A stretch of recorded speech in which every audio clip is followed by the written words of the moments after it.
Nilitumia mwalimu wake wa darasa, maana ilikuwa ni bahati mzuri kwamba alikuwa mwalimu wa kike na akamweka karibu sana. Na naona kwamba ilinisaidia, nikaona kwamba akarekebika.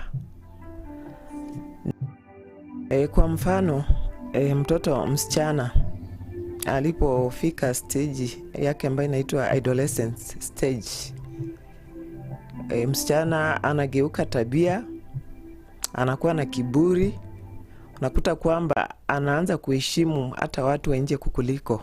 These kind of children who are exposed to these kind of materials end up not even performing well.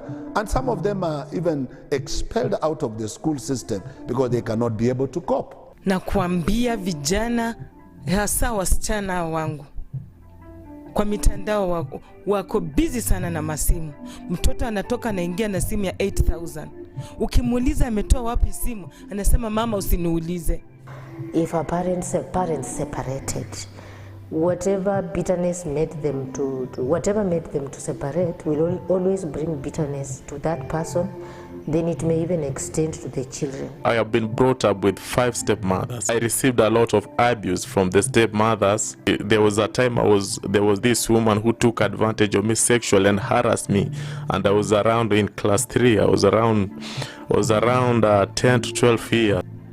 That girl was called to come and spread her legs apart, and you are asked with the swearing, if you are really sure that you did not do this, then pass through her legs. Moto unatengenezwa, alafu huyu jamaa anafungwa mikono na miguu yote, alafu anatupwa ndani. Wanapotoka shule, kitu ya kwanza ni kwenda kwa simu. Wanashinda na simu, wanalala na simu, wakiamka ni kutembea tu na simu. Ni muziki tu, internet, Instagram, kila kitu ya simu. Unaona watoto wanachokora. Hiyo inawaffect mpaka hata kwa mtihani. Hawafanyi vizuri kwa maana wamepotelea kwa simu. Ukijaribu kumnyang'anya, kesho yake tena utamuona na simu nyingine. The final thing that has made people fear to seek counseling is lack of confidentiality on the part of the counselors. Times have changed, and that the child of today, when he's 7 years, he knows things that we used to take like 20 years to know. Something should be done, particularly with the generation that is illiterate, and when it comes to the era of the internet, the era of the mobile phone, something needs to be done.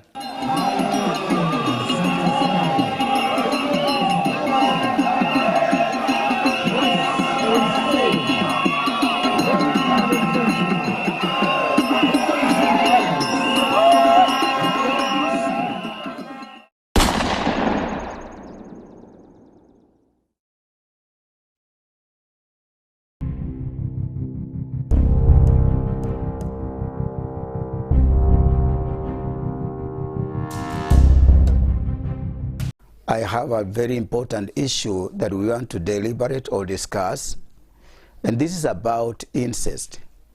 In the modern days, we are seeing things which are happening, which are really surprising. You see a father having a sexual relationship with a daughter. You see boys taking their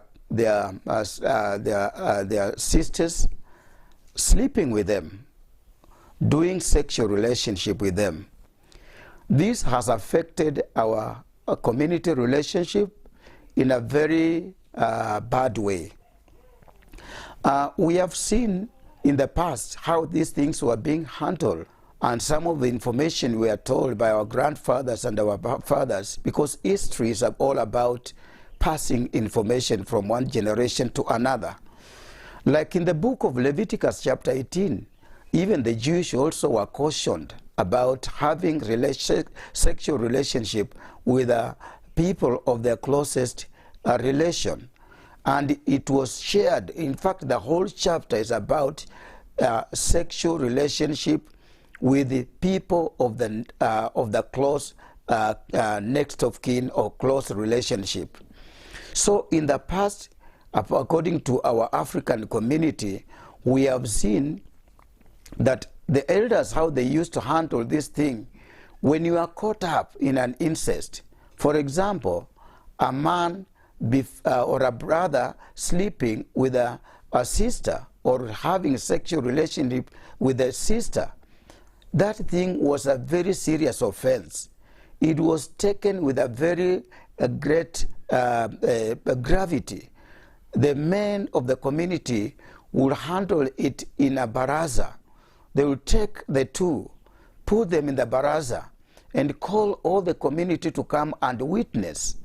And the people who are chairing the community, the baraza, or the sitting of the elders, will need to know more about the information relayed. How was it done? How did it began? Who did it? And how, with what intention? All those things were brought in front of the elders for judgment. And if it happens that a man who did this is trying to deny, there was a serious judgment that was brought before him. Sometimes that girl was called to come and spread her legs apart, and you are asked with the swearing, if you are really sure that you did not do this, then pass through her legs. And if you pass through those legs and go the other way, and you did it, the sun will not set before you die. And people will hear that so and so is dead. And they will ask, what has happened? He was called before the baraza and he denied an act that he did. And a second judgment, if you accept that you did it, and you accept that the girl also accept that they did it, there was a serious punishment. According to the Luya community, there was a special drum that was called that was used to call people in the community to come and hear what is taking place. So after the judgment has been done, the people who are taking the man who is taking the lead of the judgment will now pass a judgment that you are no longer a member of that community. You will be expelled, and all people will be called to clap their hands. And the drum is beaten several times. They beat the drum, they chase you away. Some people pluck the leaves and they beat you on your back and they send you away, and they say, with effect from today, you are no longer a member of this community. And none of the community members will ever eat with you.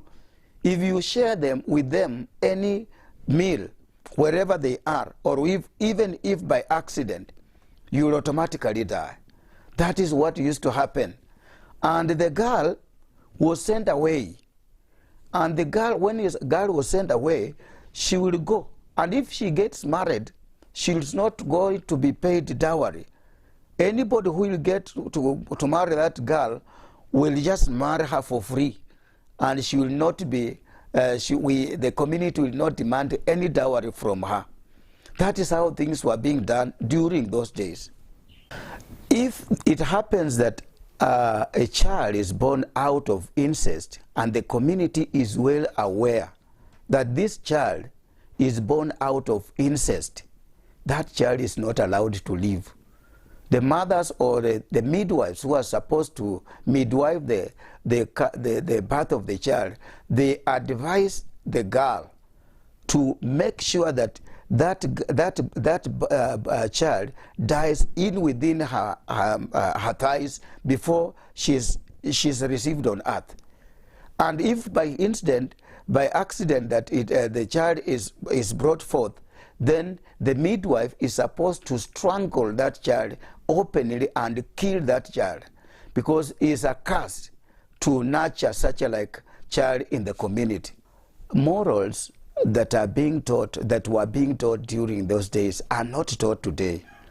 You find that a child from just within the clan is encouraged or does not even know who the aunt, who you can call this one, whether this one is your aunt, or this one is your sister, or this one is your nephew, or your niece. They don't know about that manner of relationship. So when a boy just sees a beautiful girl, they engage in a relationship. And you find that children in the same community are courting one another. And in the course of the day or sometime, you find that the child, this girl is pregnant. And then the child will be born. But if you happen to go and talk to the parent, the modern parent today, the modern parent does not understand that. They always shelve their children. When you want to talk about this incident, they will tell you, no, you have no business with my children. You have no business in this issue. So you find that a child is born in the community, and it is an inborn. It is a child who is incest. And then they are brought up in such a like way.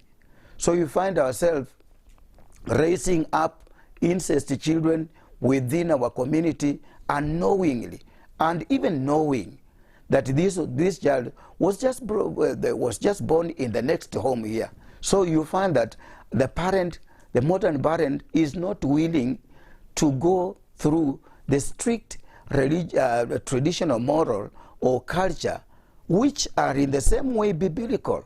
They refuse to accept. So we nurture and bring up incest children, whether knowing or unknowing.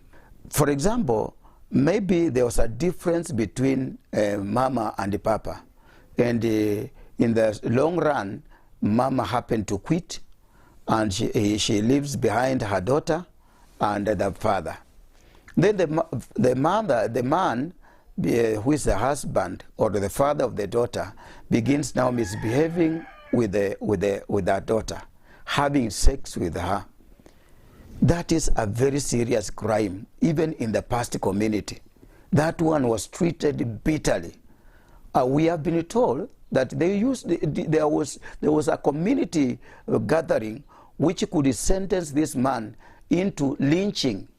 There are many people who are supposed to address this issue with a lot of concern. The first is the church.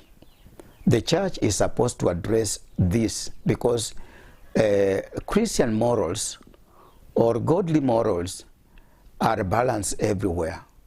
They balance with the morals of the community, which promote good relationship. So the church should take a forefront of teaching sanity morals, which are Christian based. And then also the parents should also be able to address this issue by going through or going back to our back morals or traditional morals which were befitting to the community. Because when you look at what these elders were teaching and you relate it with the Bible, you will see that there is a resemblance. There is a matching between those traditional morals, which are sanity, with the Christian morals. And then, number 3 is the government. The government is also another tool that should also be able to help us. Because when one is caught up in such a way and is not going to admit or has admitted that he did the crime, then there should be a sentence.